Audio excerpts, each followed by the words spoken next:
Yo, what is up guys, King here, and today we are finally starting the ranking that I promised to do once we hit 3k, and that is the Total Drama Character Ranking, where I rank every character based on my personal enjoyment and do a deep dive on my thoughts on them. This video will be split into 3 parts though, as it is just such a long video, obviously having part 1 having the characters ranked on the lower end of things on my scale. There are 3 tiers in this video though, the first tier being characters that I just outright don't like or just flat out do not care about whatsoever. Hell, there's even certain characters that I'll just be talking about at once just because they are so interchangeable and intertwined with each other that I virtually have the same criticisms about them. The second tier, which is the smallest, is the characters who I just find annoying and have soured on rewatch after rewatch. Then the final tier, the largest tier, is the mixed tier, characters who I have a tough time knowing about how I actually feel about them, but not wanting to label them as good characters, so I just lump them into this video. But I still do like them enough to not put them directly at the bottom, so yeah. Alright, now that I've explained everything, let's start at the bottom, and unfortunately I do not want to deal with YouTube's copyright, so I will be using pictures for the most part in this video or just splat a lot gameplay, whatever I can do to fill this video up, and yeah. Okay, in dead last, my least favorite character of Total Drama ends up being Sierra, and Sierra is a character who used to anger me religiously, especially when I became woke about World Tour just being a flawed mess of a season. I think Sierra's stereotype is good in theory, and when used correctly, she's one of the most interesting characters of World Tour, which isn't saying much since we have DJ's Animal Curse, Love Triangle, Lindsay still not knowing Tyler's name, but I digress. Her knowing everything about the whole cast and playing everyone by using their tactics against them is fun, like when she was playing Heather. And also, I won't ever get to say it, but I really do love Heather and Sierra together. I think they play off each other very well, but you know who doesn't play off Sierra well? Cody. I'm sorry, but you're never going to convince me that they're cute. I've just never been a fan of someone who's creepily obsessed with someone else and invades their personal space. I don't ship it, and I especially don't find it funny. Especially knowing that the resolution is that they have a somewhat relationship after World Tour. Sierra, like many fans have stated, flat out essays Cody a lot and even puts him under a love spell, which is just...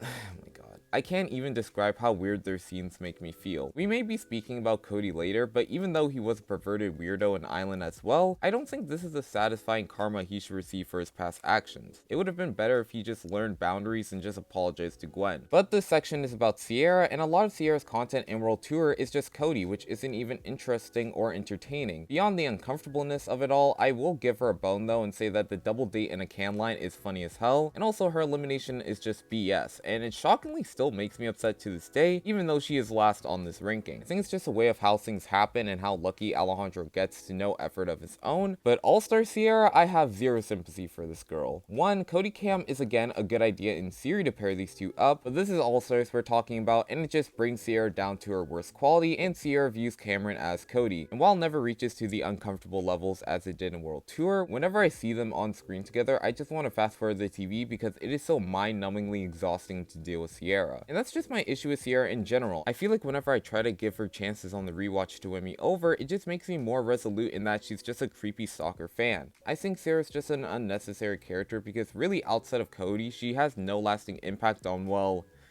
anything honestly, except the plane, but you guys know what I mean. Yeah, Sierra is in dead last at 103. At 102 and 101, we have two characters from the Redonkulous race paired up together, a team that I've already made a video in the past diving into my issues with them, and that is the Best Friends. I hate how dragged out, predictable, and unlikable these two are. On top of the holy trinity of character flaws, they portray to be this slow burn, but I really feel like the slow pacing killed them on this ranking even more. Let's start off with Carrie because oh boy, I have a bone to pick with her. She might be one of the worst friends in Total Drama history. She'd fit it right into the Stoke cast because the way she doesn't give a single care in the world that her best friend got dumped on international TV, instead of being there for Devon like a good friend, she just tries to get him mad or upset so he can get over Shelly and be with her, which sounds like a good plan if you're a love-struck Timbit pickle brain, because realistically, did she really expect Devon to just be like, Carrie, I've lost all my feelings for Shelly, and now I want to be with you because you've always been there for me, when she literally wasn't supportive and had an ulterior motive when trying to get Devon to move on. If Devon didn't fuck up in episode 21, he probably would have never had feelings for her. Speaking of Devon, he's also a pickle brain Timbit for not picking up on the fact that Carrie has feelings for him. I'll give him the slight benefit of the doubt and give him grace on not picking it up in their real life since they're very close, and since she's always had a crush on him, she probably knows how to mask it, but the drawing in episode 2 should have been a clear sign that something was up. Unless she's always doing stuff like that, then in that case I just question a lot more, but I'll focus on their canon events. Evan's only funny moments on screen was when he was depressed or in his angry phase, but aside from that, he's bland and has even less depth than Trent as a love interest, which is just sad since their whole premise is being best friends. You know, best friends who should have chemistry, but they don't like most of the time, and it's not even a fun train wreck to watch like Dave and Sky. It seems like when Devon is comparing Carrie to Shelly, that just makes me frustrated with him. Like, dude, just give her the tips, you don't need to keep mentioning Shelly. Their slow burn proves how little they actually know each other if they actually can't read that they might be more than friends. I used to sour on them because I was upset that my best friend's situationship didn't work, but having moved on from that situation, these two are just so irritating to watch with all the obliviousness of it all. The sister slapping sense into Devon was satisfying as hell, but then we have to wait until their final episode so Devon can confess and pretty much almost die. They're easily the worst couple in total drama history for me, and it's not even close. They're both so bad and bland at the same time that this combo was just destined for them to be near the bottom of the list. At number 100, a character who could have been up there with their counterpart, but this is just revenge for annoying me as a kid and for being chopped on top of that, and it's Mary. I found Mary to be really annoying on my first watch. She's way too smug and obnoxious to the fashion bloggers, who I will defend with my entire life. She's an unfunny stereotype, and to make matters worse, she has the ugliest design in the whole series by far. Like, this feels like a poorly designed beta, and honestly, this is coming from someone who doesn't even really comment on the animations of these shows. I get it, she's supposed to be the ugly nerd, but 11-year-old Bodvi must have took it personally because I'm 19 now and I still hate her for having this botched design. Every line she says is just rage bait to my ears, and I'm just going to stop talking about Mary here because I don't think anyone on the planet cares about what I have to say about this character. At number 99, a character who's just made for fodder, and it's Stacy. I think Stacy would be in dead last if she was on the Pockettail Island cast because I could see her fitting in too well with Pockettail Island's brain rot humor. And even though you guys know I love Pockettail Island, I'm not clamoring for more Stacy in general. Her constant lying isn't even really funny. This might be embarrassing, but my 11-year-old brain thought she was telling the truth, so I was just confused as to why she was just telling everyone this. I didn't understand her character at the time, but now that I do, she's still a dud. Really, the only positive I can give her is when Amaris sprayed her down and when she turned bald. That was pretty funny. Maybe it's because I'm Canadian, or maybe this is just a global thing in general, but in almost everything I consumed, being bald was viewed as this alternative lolcow lifestyle at best and a punishment at worst. So I think her losing her hair is karma for her lying, so yeah. Someone should tell Sincere that.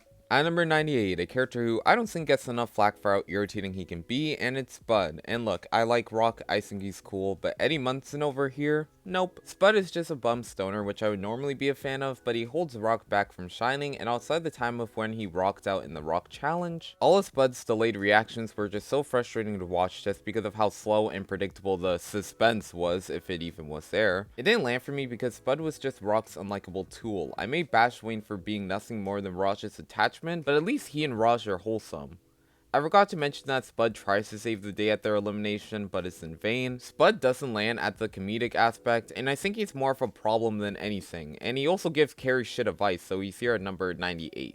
At number 97, a character who I don't know what to do with, and it's Tammy. And honestly, if I was removed from the Redonkulous race for a decade, and you told me that Tammy was a non-verbal character, I'd honestly believe you. This isn't a diss at the non-verbal spoilers, but Beard and Beardo are not in this video, but it's just a diss of how forgettable she is that I genuinely forget how she sounds like sometimes. I think Leonard was always going to be the star, if you want to call him that, out of the two, but man, she is such a tag-along that I really have no feelings about her. At number 96, this is where Mary would have been if she wasn't Mary, and it's Elodie. Same thing with Mary, too smug and none of the charisma for me to unironically like them. Two pros for Elodie though: one, she has a great design, and two, she isn't as annoying in my opinion. At number 95 and 94, we have a duo that I just do not care for, and it's Katie and Sadie. I'm not buying the propaganda that they should have came back. If you want to see Katie and Sadie on the Redonkulous race too, I think you could just watch the Stucky Outdoors and you get your outcome. They fight, they argue, they're back in track over and over. Then the two are just fangirls for the remainder of the time they're on screen together in seasons like Action and World Tour, though I think that role suits them a lot better in the entertainment aspect. They have no real depth, though I found Katie's comment about Sadie's butt being too big to fit on the bus seat to be really funny. At number 93, a character who I want to move to my mixed tier so badly, but I just couldn't justify since she still leaves a better taste in my mouth, and it's Amy. I really love the premise of Amy and Sammy. I definitely have a slight bias towards Pakatu's generation in general, just because as a kid I loved the insanity that was them. Before I was forced by Noah and the TD fandom to hate the season and view it like All-Stars, but obviously I've gotten older and realized that Pakatu Island is still pretty peak in my opinion. But Amy just falls flat to me. I do love that she has a team against Sammy, and I do like her dynamic with Sammy. My issues with this though is that at the end of the day, Amy learns nothing aside from just beating Sammy's ass more, and I just don't like that. It just makes their conclusion fall flat, making Amy just look like a mean bully for no reason. Like seriously, we just chalk it up to a sibling rivalry, but I wish there was something more. I think both Amy and Sammy could have been a lot higher on this ranking if they were written with a little bit more seriousness, and also giving them more than 5 episodes helps too. Also, I love when Amy points out that Sammy has a crush on Topher. That's easily my favorite attention to detail moment in total drama history, and it's not even close in my opinion. With more episodes, we could have had a love triangle between these two fighting over Topher, and it could have been cool to see Topher be this player for the ratings and not be so lasered in on Chris.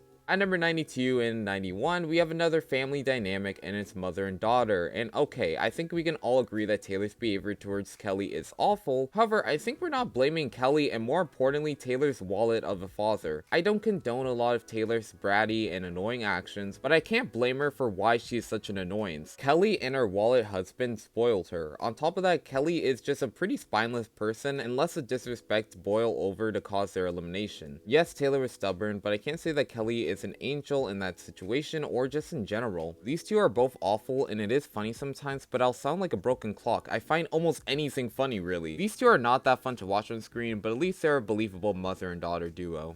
Alright, moving on from the bottom tier, we have 4 characters that could have gone in the mixed tier, but whenever I think about them, I'm reminded that I don't have a positive opinion about them. And starting things off with number 90, we have a character who has dropped redonkulously, and it's MacArthur. And yeah, this girl is genuinely obnoxious. I've never understood the people who thought that the surfers winning over the cadets was a better ending, but low-key, if that meant MacArthur didn't touch that money, I would be glad even if I like Sanders and feel bad for her grandma. I put the police cadets so high in my winner rankings, mostly out of blindness of how bad MacArthur treats Sanders, which wouldn't be the worst thing in the world. There's a bunch of characters who are extremely high who treat their main dynamic like garbage, Chase. But to me, this is just so annoying of the amount of time she just disrespects Sanders, and especially since Sanders just doesn't really deserve it. Her rivalry with Jose is good, mostly just because Jose is one of the few characters who can match up to MacArthur's crazy intensity. Her confessing to every bad thing she's done in episode 18 is also really funny too, but I think what really solidifies MacArthur being here is her breaking Sanders' arm, which is really the epitome of her selfishness and constant prioritizing of herself in sake of damaging Sanders. On my first watch and also I'm Bean's video on the season, I hated everything about this, but what makes it worse is that the show genuinely tries to make you feel bad for her for being a stupid, ignorant teammate, which the only person I feel bad for is Sanders, as MacArthur isn't remorseful at all. She's just upset because she's wrong. Moving forward, the show tries to make it seem like she's becoming a better person, which is whatever. Really, the most noteworthy moment that she has at the end of the season is her saving Jose and body shaming Brody, which odd choice for her to be doing that, but I digress. I have just never understood how MacArthur is the reason why the police cadets are so beloved by the community, when she's really so bad that it almost has me wanting the surfers to win out of spite. I've said in my theory video that I think MacArthur and Ripper could be cousins since they're so similar, which is still true, I do believe that, but Ripper is a lot higher because at least the show portrays him correctly. At least I know that the show is aware that Ripper in season 1 sucks, and that in season 2 he's just a love-struck loser. It seems like we're made to side with MacArthur on everything but with Sanders. However, we're supposed to dismiss Sanders, just like MacArthur. She's just way too irredeemable to be a hero, and despite her funny moments, I just can't get over how awful she is and how much this show seems to coddle her despite of that. At number 89, we talked about him briefly, and it's Cody. I can understand people simping for characters who are bad people like Duncan and Alec, but Cody? Really? If it wasn't clear with Sierra, I really don't like characters who have a crush on a character but can't respect personal boundaries. Cody sniffing Gwen's hair, asking for a bra, trying to be with her at every opportunity. It is all so weird to me, and it's just shocking that people find him cute when There's nothing cute about Cody's behavior at all in Island. Sure, he hooks Trent up with Gwen, but I really don't think that's enough for me to ignore all the creepy stuff he did to her. I did watch He Who Shall Not Be Named's video on Cody when I posted on my community tab lines asking why everyone likes him so much, and I think he summed it up by saying that Cody is mostly a bad person, which again is fine, but what he does just doesn't do it for me. Unlike MacArthur, the show gives him his karma by him having his own stalker, but there's so much holes as to why Cody in World Tour just doesn't work for me. One, at the end of the day, Cody is largely irrelevant in World Tour despite placing third. Almost every scene of his you can skip, and honestly you do not miss much. The only times I can think that he actually did something individual is when he saved the Amazons from losing, him punching Duncan, and Rage being Alejandro in the finale, but he was already out by then. Two, even though I get the process of Cody learning that he doesn't want someone to be obsessed with him, it just lands flat for me when he's still going to be obsessing over Gwen. People call these two sibling coded because Gwen calls him a little brother, but their scenes in World Tour and also Island, I guess, it just feels like Cody wants Gwen to be his stepsis, and no, I'm not expanding upon that more. And three, I don't like that he actually befriends Sierra after the show. You can chalk that last point up to bad writing, but I've always hated seeing the victim of someone else's torture give them a second chance just because they were nice at one point. I'll give the credit though, because unlike the next character we will be talking about, I think World Tour shaping Cody as his underdog isn't the worst thing in the world, since he was shown to have a level of competence. Speaking of which, at number 88, we have a character who really changed my ideologies about total drama in the most pessimistic way just because of how awful he was in his second season, and it's Wayne, who sucks. He literally sucks. I don't want to yak anyone's yum, and that's probably why I haven't been too mean on anyone, but when it comes to Wayne, I just cannot hold a filter with his useless ass. I'll give the glaze here and here only, but season 1 Wayne is a perfect supporting character. Him wanting Rush to comfortably come out to him is really sweet and wholesome. I will say though that he's doing the bare minimum of being supportive, but it is still nice to see nonetheless, and it made me smile. There, that's it. That's the only praise he's getting, and even then there's an asterisk on it because being a supportive friend is just the right thing to do. Anyways, Reboot 2 Wayne is so awful. You're probably thinking, Bod V, he wasn't even there for a good chunk of the season, how is he awful? And yeah, you're probably right in that I'm being hyperbolic with my pure disdain of Wayne, but with what the show gives him, how can I not be disappointed? Firstly, his only trait aside from being dumb and Raj's friend was that he was this creative leader in challenges. This was a really fun aspect of his character, and he made episode 2 of the reboot season 1 very enjoyable because of it. Here though, on the season, he's just a challenge flop, and maybe they were doing this to set up this unpredictable win, but they gave this guy not an ounce of a thought. He is so stupid this time around that I think if Courtney told him to push the shopping cart, he probably would have carried her to the ocean. Dumb characters can be good when they have something to do and are funny. Wayne has nothing to do aside from being Raj's tag-along for a whole season, and really outside of the montage of him being sad that Raj is gone, he's not that funny. His scenes with Julia are just carried by Julia, so I can't give him much credit on the scenes aside from just Wayne being stupid. He's supposedly friends with Damian, but that dynamic just feels more shallow than my hatred of Mary. You could say that he was beloved by the cast, and the finale proves it, but one, it's Caleb and fucking Julia, two people who the cast either doesn't care about or actively dislikes. And two, the "but it's Wayne" scene is now just engraved in my head as everyone thinking that he has no shot anyway since he's a dumbass, and not because people liked him, because he doesn't exist without Raj. Wayne as a character doesn't work. He has no substance to him whatsoever. In season 1, he's just a supporting character, and then in season 2, they stripped him of all of his good qualities and gave him an even worse lobotomy than he already had. His fanbase is another reason why he is so low on this ranking. If I think Olivia stands for the most part are delusional, I think Wayne stands are kinda like Wayne, kinda idiotic. I'm sorry to break the news. His underdog win argument doesn't work due to the fact that when you watch the season, the cast has the right to undermine him. He has no drive to win whatsoever. Like, how do Wayne defenders even exist? Like, I've ranted on Wayne enough on the channel, it's clear that I think he's not a good winner, not a good character, and I think anyone in Wayne's archetype is better, but this rant mostly just has to do with the stupidity of his defenders. Like, seriously, tell me how this guy was an underdog. If you like him because of season 1, cool, but season 2, you're either still coping, or just have a mindset of a, you know, whatever. He's just a waste of breath. Literally watch any single one of my Total Drama videos where I mention Wayne, because I probably have said the same thing as I'm saying right now, and I'm done speaking about him at this point. Him winning pretty much solidifies that as much as I love Total Drama, I really couldn't care less for a third season, because if this is how they're going to write a winner and prior fan favorite, I do not need it anytime soon. At number 87, representing Bod V87 King, I guess, and it's Izzy. Despite watching the Izzy Isn't Crazy video more times than I'm willing to admit, I've never really cared for Izzy like that. I love the theory and I take it as truth, but even then I think Izzy most times for me just falls into the zany for the sake of being zany.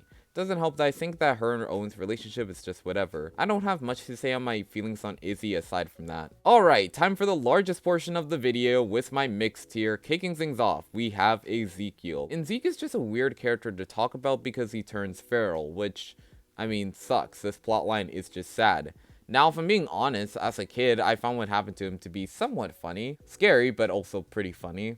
However, now it's like, I don't know if I like the storyline just because even though Zeke has flaws like his sexism and craving to be somebody when he has no star power, I don't think this is a punishment for his character. Same thing with Cody. I think Zeke's character is a character that was missed potential. If you have him go farther than Cody in World Tour, there's a lot you can do. For starters, have him be paired up with the ladies' man Alejandro. Zeke is slow, not hateful, so having Alejandro teach him how to respect women will not only make Zeke a more likable character, but it also does a better job at masking Alejandro's evil persona beyond just being a leader for his team and also just flirting. Also, with Zeke being a failure and Al being successful, I think this could create a cool older brother younger brother comedic duo with a hint of Greg and Octavio from Island Homecoming. But alas, Zeke turns feral, and like a lot of World Tour storylines that isn't Alejandro, it just fails. Badly. Like, made even worse by the fact that he steals some money and burns some lava. Like, seriously, what were the writers thinking? Then he's just used as a lol cow, and it's honestly pretty icky to watch. Yes, what Zeke said in episode 2 was ignorant, but this was a resolution?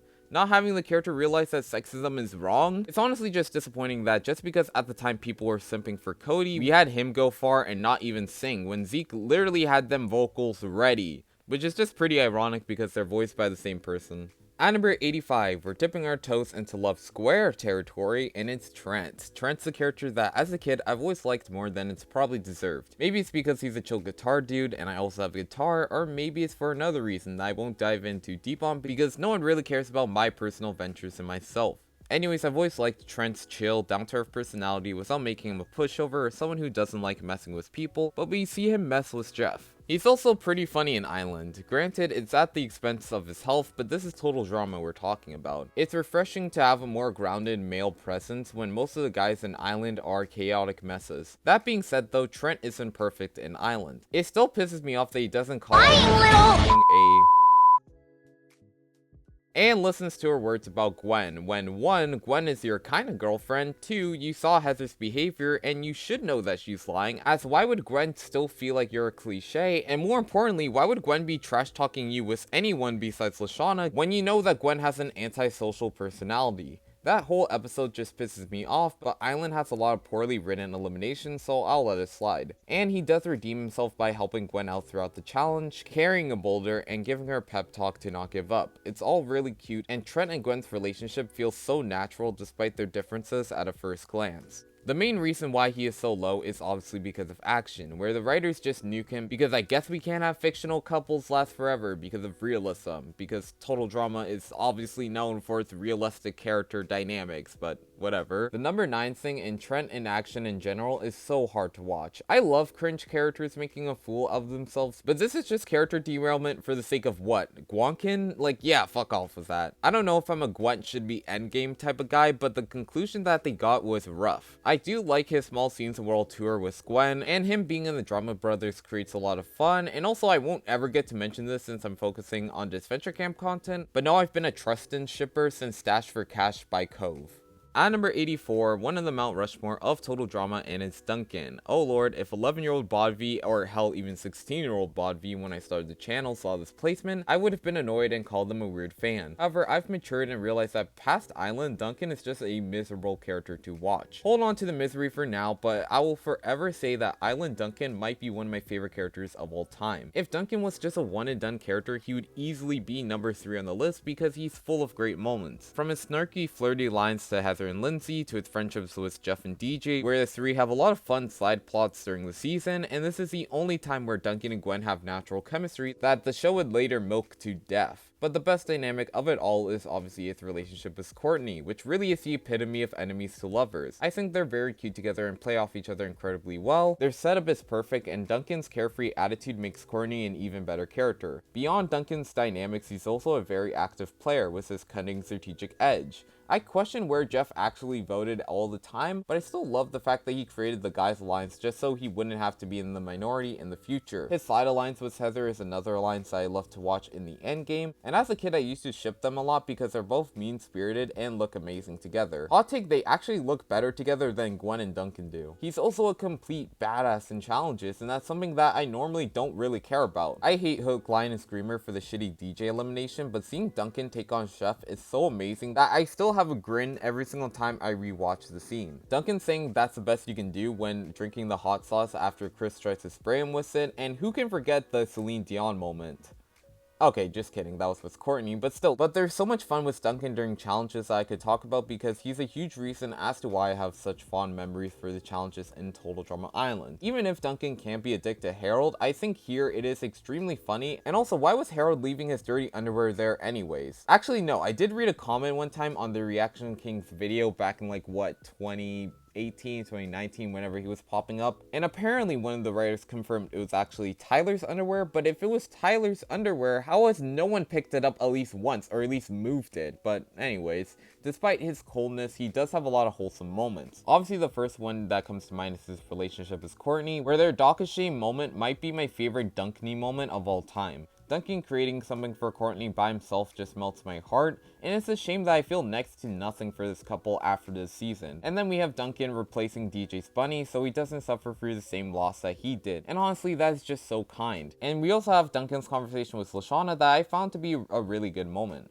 The show knew how to make Duncan human but not lose his bad boy image. Unfortunately in action they do not do that. I think it's more than fair that Duncan hates Harold even more than he did in Island since he rigged the votes against Courtney, but I think one, he goes too far, though you can argue that he already did when he and the guys woke Harold up naked outside without his clothes on in front of the girls, but I still think he goes too far in action. And two, and more importantly, it's just not that fun to watch because Harold becomes a lot more rootable, and this just makes me anti-Duncan. Another thing that makes me anti-Duncan is his relationship with Gwen here. The two having a bond does make sense since they were friends in the merge, but in action, I just hate that Duncan intervenes with Gwen getting the ick in Trent's behavior. Granted, she would have broken up with Trent anyways, but Duncan's words aren't helpful and just make him an even more annoying character. Also, I just don't like the hint of romance that lingers between Duncan here. Yes, Duncan still objectified Heather and Island when him and Courtney were kinda together, but the optics here are completely different. Trent is losing his mind and Duncan and Gwen are getting closer than Courtney would like, and I think Duncan should have kept that in mind. Regardless of if Courtney was likable in action or likable in their relationship, I think he at least owed her some respect, so I understand why she was wary of their relationship here and moving forward to World Tour. Does it justify the list and the constant ball busting? Of course not. I think Courtney is also a flawed partner, but we're talking about Duncan's wrongs since I find them to be more damaging. Duncan is also unlikable in action because he doesn't really care about anything and has no drive to play a more strategic game. Duncan doesn't care when DJ is gone 24/7 despite their friendship, doesn't care about making alliances with Lashana and Harold, and has to rely on Courtney to survive, which isn't fun to watch. It's annoying seeing him stay over Lashana, who is more deserving after surviving her underdog position. Justin was bringing in more entertainment wise, and Lindsay has more winning qualities in action just as much as he did in the season prior. Seeing Duncan win a jury vote over Beth is so crazy when we know that DJ, his own friend, didn't even vote for him. I don't like that he wins the rivalry against Harold since it just feels unearned. Unlike in Island, instead of Duncan shining in the spotlight, he just feels largely one note.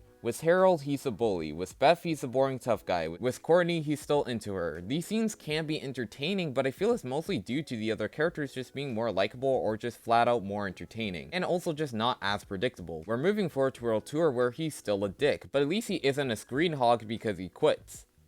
Until he rejoins, and even when he should be eliminated in episode 14, he stays because of Duncan, which is a ship that exist. Honestly, I think these two are okay at best, but I can't ship this when I think that Duncan belongs with Courtney. If he's deserving of Courtney, it's up to you, but considering that he cheated on Courtney, I can't honestly say that Duncan deserves her, but I do think that he belongs with Courtney. Anyways, after fulfilling this bad boy image by being a complete unlikable dick in back-to-back seasons, he gets character assassinated. I think Duncan still having feelings for Courtney could have made for an interesting plot, but All Stars is All Stars and he's just so unlikable. But I will say, him asking Gwen if Courtney is watching is so pathetic that I find it hilarious, and it is one of my favorite running gags that Duncan has. Also, his Greg Heffley swearing is just top notch. I love characters who have a very pathetic way of being funny, but yeah, his hero arc is just weird. All-Stars could have been the season to redeem Duncan, but they just isolate him. He barely even gets in on the Mal storyline, and overall, Duncan's just a character that just becomes overused over time, and loses a lot of the traits that made him unique and special. Island Duncan gave us some of the best moments from a funny to emotional level, but Action and World Tour, he's just a part of the hetero slop ships, and his dynamic with Courtney quickly falls flat in his winning season. Then All-Stars turns him into this lolcow that I can only compare to Clavicular when he goes viral on Twitter.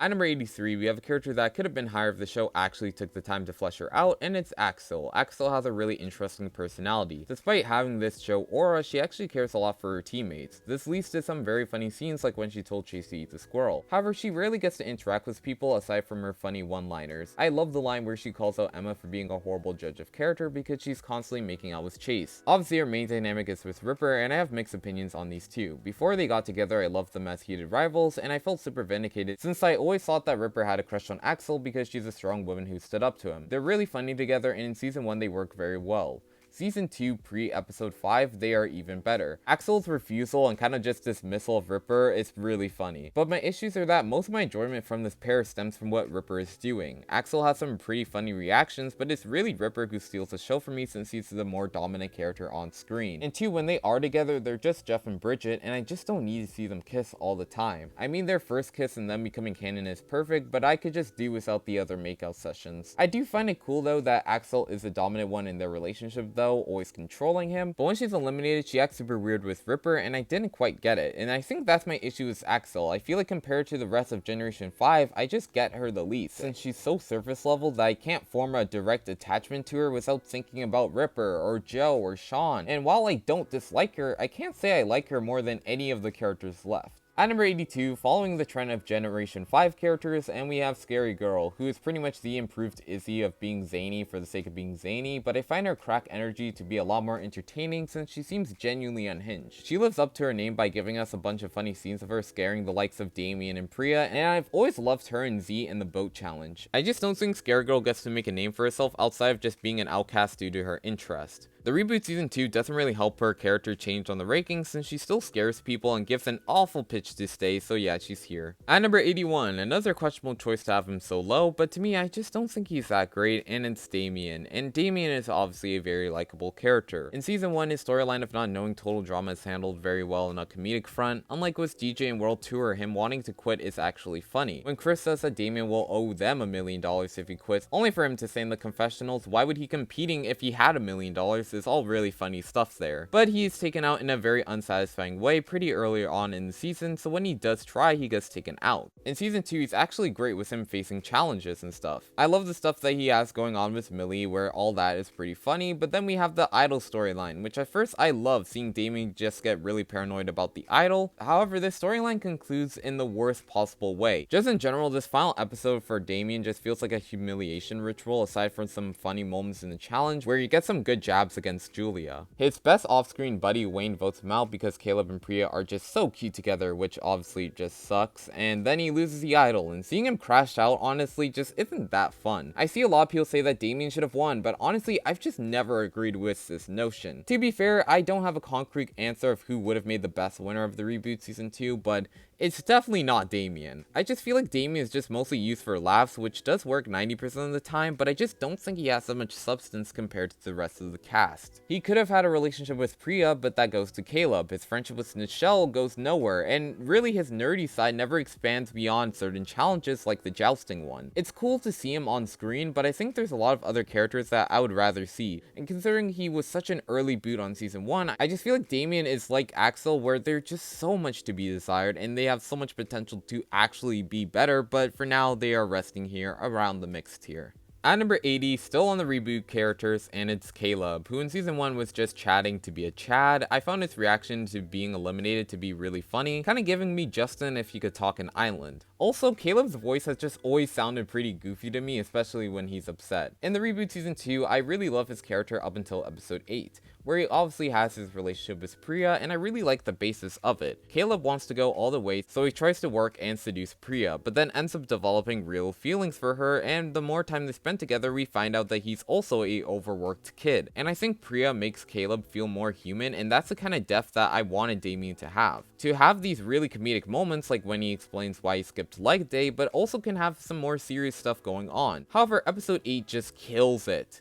Or I guess Z kind of just ruins it. But even after Z leaves, the writers make Caleb and Priya this het slob duo, and whenever Total Drama does this, you know the ship is going to just be going in circles of being in good terms, but then flopping again. It is nice seeing Caleb try to win Priya back, but he does something that would even piss me off, and that is his extreme loyalty to Julia. Which sure, Caleb is a loyal guy, but just like Duncan, I wish he would just listen to his girlfriend and cut the cord. Caleb just becomes a complete tool for Julia, and it's just more frustrating than funny. Caleb is kind of the perfect person to represent the mixed here, because when he is good, but the latter half of the season where he gets second place is full of irritating moments, so yeah, he's here at number 80. And at number 79, 78, and 77, we have a trio of friendships all having an amazing first season, but gets derailed really badly, and it's Mike, Cameron, and Zoe. In Revenge of the Island, I love that the three started off the show all having their own insecurities, but it's resolved in the end in the best way. Mike is insecure about having DID, and I like that Cameron doesn't judge him, but wants to help him control it. Like Raj supporting Wayne, it's kind of the bare minimum to not be a dick, but Cameron wanting to help is honestly really sweet, and the Mind episode is probably my favorite episode that these two have together. I still hate Grand Chef Otto because as a kid Mike was my favorite character of the season, and seeing him get abused by Scott really sucks, but this leads to him breaking free, taking ownership of his personalities, and him confessing to Zoe is probably one of my favorite moments that any couple shares in Total Drama. It feels real, earned, and Mike's genuine feelings for Zoe are at full display, and I really appreciate what Mike brings to the season. Zoe is an only child and has no friends, so she goes on Total Drama to get out of her bubble. I love her dynamic with Dawn, even though it's small. I like that Dawn hints at her that Mike does like her and not Anne-Maria. The two are also kind of cute together, even if I like Mike and Zoe more as a ship. Speaking of ships, I also really like Scott and Zoe together. Zoe likes to take people at their words, so when she sees Scott sulking or being at the bottom of the team, she will stick up for him.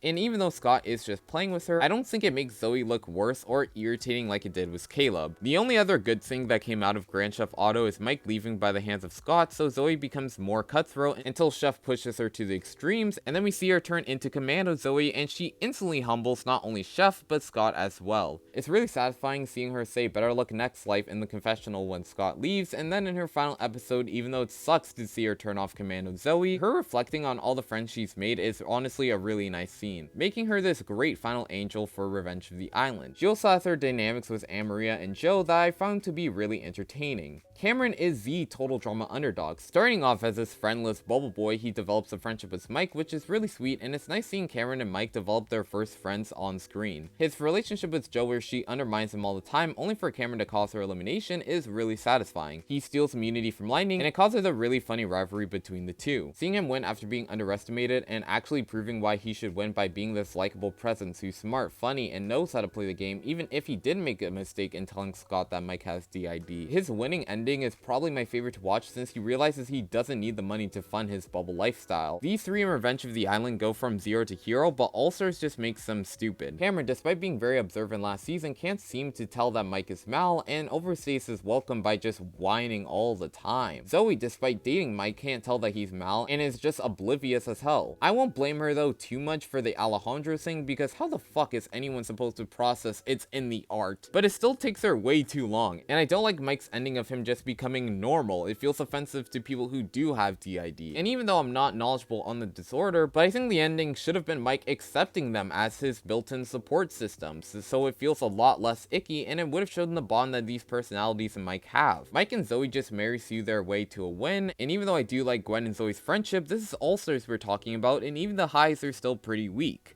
Sorry if I'm pretty brief when it comes to assessing them in All-Stars, but I share a lot of the criticisms that everyone on YouTube has pointed out for years, so I just don't want to repeat the same takes, obviously.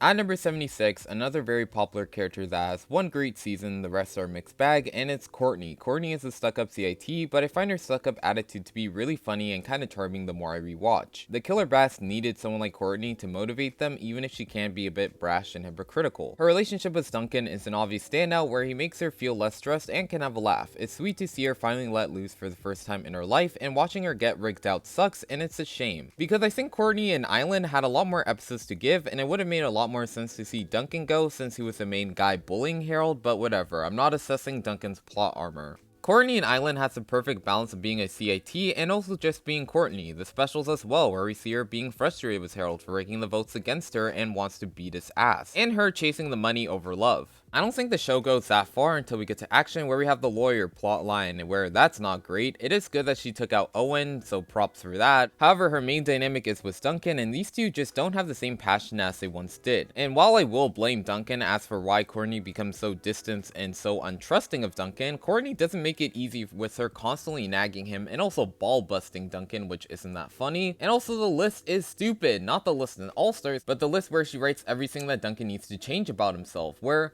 what's the point of having her enjoy Duncan's life in Island if she was just going to try to change him? I get it, she doesn't like the Gwen stuff, but this is just too far and it makes her unlikable. Aside from the Duncan stuff, Courtney is just not a very charismatic antagonist. Watching her fail is funny, but I wasn't moved when she was toying with Justin. I would have much rather Lindsay prevail in their feud, but Beth is decent enough, I guess. I don't like her PDA, and honestly, now that I'm thinking about it, I just honestly might just like Courtney from a comedic standpoint and nothing else, and even then, it wasn't even her purpose, and even then, she's not even that funny. In World Tour, she's okay, I guess. When Duncan was there, she sucked, but when he quits, she's not offensively annoying, but then when he rejoins, it all goes to shit. Seeing her throw challenges isn't fun, it's pathetic. When she flirts with Tyler, it's just a reminder that Courtney's run on the season is just miserable because she gets misted by Alejandro. In All Stars, the show tries to redeem her, and when she's good, she's the best character of the season by far. Her and Scott work very well together, and I like her shading Zoe all the time, but Ed McDonald, being the least accurate writer, decides to nuke her character for reasons that are still unknown to me to this day, giving us a list, and yeah, it's awful. They ruined Gwen and Courtney's friendship, even though this was a season where they were becoming friends again. Her and Scott break up, and while they were never my endgame, they were cute together, and this is just a poor way to end this relationship. Courtney was just plagued by shitty writers, because whenever they did try, she is a great character, but she's just so inconsistent. The love triangle ruins her character, and the only reason why she is this high is because there's really no season where she's outright awful. At number 75, we have the first winner of the show, and it's Owen. Owen in Island is amazing. He has a lot of cracked moments that just make me laugh. He's a very likable character who's just really wholesome. Even though he doesn't have that much depth as he mentioned to Heather, I still really find his purpose to be perfectly done. And he's the only meaningless winner who I don't have an issue watching him win because he just gives good vibes. But as a character post-Island, it's a mixed bag. In Action, he's just used for shits and giggles and couldn't even provide the latter. Every scene with Owen blends together to say something about food, eating food, or just upset because he can't eat food due to his jaw. I may have mixed opinions about Courtney in Action, but I'll forever love that she sent home Owen when he blew the challenge and was just dead weight to the season overall. And then he comes back because he was a fan favorite at the time and they couldn't have their most popular character leave early. Not like they dumped characters like Gwen and DJ in the pre-merge, both of which are beloved characters, but whatever. The Mole plotline is one of the worst merge plotlines that exists in the show for me, where it feels extremely unnecessary because it doesn't do anything for the show. It's just more filler in a season that already has filler episodes to fit the runtime of the season. When he is back, he isn't even that likable. He stupidly votes for Courtney even though she's immune because she's mean and voted for him. He outlasts and gets out Harold, and that's already enough to make him the worst character of the season, even worse than Trent. And then the final four, he's found out and fired by Chris. I seriously don't understand why out of all the things they could have done with Owen, this was the outcome, but it is so bad that I can't even unironically enjoy it. In World Tour, he's mostly just used for fart and fat jokes again. However, I don't hate him as much as I did here because of one character, Alejandro. Yep, I'm not saying Noah, mostly just because it is just Noah carrying every scene. However, here is Alejandro. I do really like that Owen has a semblance of self-awareness. I was only there when he was jealous of Chef in the monster suit, and when he called the guys out for seeing him as a fart machine. After noticing that Al gets annoyed easily by his gross tendencies, he tries to make more of an effort to get Al to like him. However, one of the triggers for Al is whenever people call him Al, and this makes him hate Owen more. This isn't Owen's fault though, since Alejandro doesn't correct him because he wants to build this friendly persona. In the Amazon race, despite Owen calling out Al for lying when he says his eyes were shut, he hesitantly believes Al when he says that he's the only person he can trust. But of course, it is not the case. In episode 15, Alejandro hypnotizes Owen to embarrass him whenever he snaps as payback for just annoying him overall. But after Duncan finally gets Owen back on targeting Alejandro just like his little buddy Noah wanted, he even has a dream about Alejandro using candy canes as evil. However, unfortunately, Alejandro gets the upper hand and sends Owen home, ending what in my opinion was one of the most underrated dynamics of the entire show. I won't say that every scene with these two makes me laugh, but I do like the depth in this pairing actually. I like seeing how Owen handles being with a villain that actually hates him. I mean, there is also Owen's breakup with Izzy, but the ship feels so irrelevant that all I can say is really that I love Oh My Izzy, and that it's my favorite song of the season. But honestly, if it weren't for this dynamic with Alejandro, I would have a lot more negative things to say about Owen here. He's still low B tier in my opinion in World Tour, but better than my past take on Owen in World Tour, so yeah. In the Redonkulous race though, I honestly don't know how great Owen is. He obviously is a great friend to Noah, and he is somewhat funny, but I think out of the 4 of the reality TV pros and the sisters, he's the weakest character by a mile. Even when Noah was MIA for Emma reasons, he still outshines Owen. The writers just didn't want to make Owen a genuine character on his own, so he just became a sidekick in Noah's story, which is fine, but it doesn't help him on this large-scale ranking. He's still okay, but not my favorite by any means. At number 74, we have a character who shouldn't have been a character, but he is, and it's Brody. I still firmly believe that should have been DJ in Brody's place. DJ bounces off Jeff better, and it would have been nice to see this duo. Brody's just a surfer dude. He's kind, chill, and dumb. That's pretty much about it. He's not offensively bad, but I don't think he's meant to be anything more beyond just being Jeff's friend. Him and Jeff do have wholesome moments where they struggle but come together, but aside from that, I just don't ever think of Brody, and whenever I do, I just think about how it should have been DJ in his place. Also, he just has horrible taste in women, so yeah, he's here at number 74. At number 73, another face of the franchise, which is pretty funny how I have 3 of the 4 Mount Rushmore near the bottom, and it's Gwen, who is a complete gem in Island. Gwen feels like a real character. She has angst, she has a drive to win for her art school, and she's very relatable for her not wanting to deal with most people on her team. I'm fully invested in watching Gwen grow and show more personality throughout the entire season. Rather it be her relationship with Trent, her friendship with Lashana, and especially her rivalry with Heather. I Triple Dog Dare You is one of my favorite episodes because Gwen gets the last laugh. It sucks seeing her lose an island because seeing her go through this experience and not win is a damn shame. Then for the remainder of her run, she's just used for her relationships. Her individual qualities are stripped, and we have to watch her break up with Trent, have a flirtmance with Duncan, only for that to become a cheat man's in World Tour. I hate how Gwen was broken up, and if you have to ruin a couple just for your new couple, it was probably never a good couple to begin with. And then in All-Stars, she's just whiny because Courtney rightfully doesn't like her, and then she breaks up with Duncan in the weirdest way possible, and outside of her friendship with Zoe, I can't say All-Stars boosted her on this ranking. Like Duncan, if Gwen was just a one and done character, she's probably in the top tier, but she's just so lifeless in the later seasons, so yeah, she's here at number 73. And we're ending the video off in probably the most anticlimactic way with number 72, Shawn. And I've said the same thing about Shawn on the channel over and over and over again. I like him when he isn't zombie brain because he's really funny and interesting when the show focuses on him beyond his fear. However, I just hate the fact that his fear is still present in the finale, and it's a huge reason as to why he is here at number 72. This fear is somewhat valid, but I wish they could have had him realize that the likelihood of zombies eating his brains are slim to none. Anyways, I like his relationship with Jasmine, they complement each other well, and I do side with him for not wanting to split the money with someone he just met. They are not Mike and Zoe, they haven't been together for long, and considering that Jasmine got mad at him for faulty reasons, I wouldn't want to split 500k with someone who acts like that. But yeah, even though I like Shawn, him being so zombie-centered really hurts him on this ranking. And that is part 1, a very long-winded video, but I'm still excited to reveal to you guys the rest of the rankings. But for now, that is the video. Thank you so much if you stayed until the end, despite the quality and me having to not put any clips because of copyright, but whatever. But yeah, stay tuned for more, and peace out. Hopefully you enjoyed, and I love you all.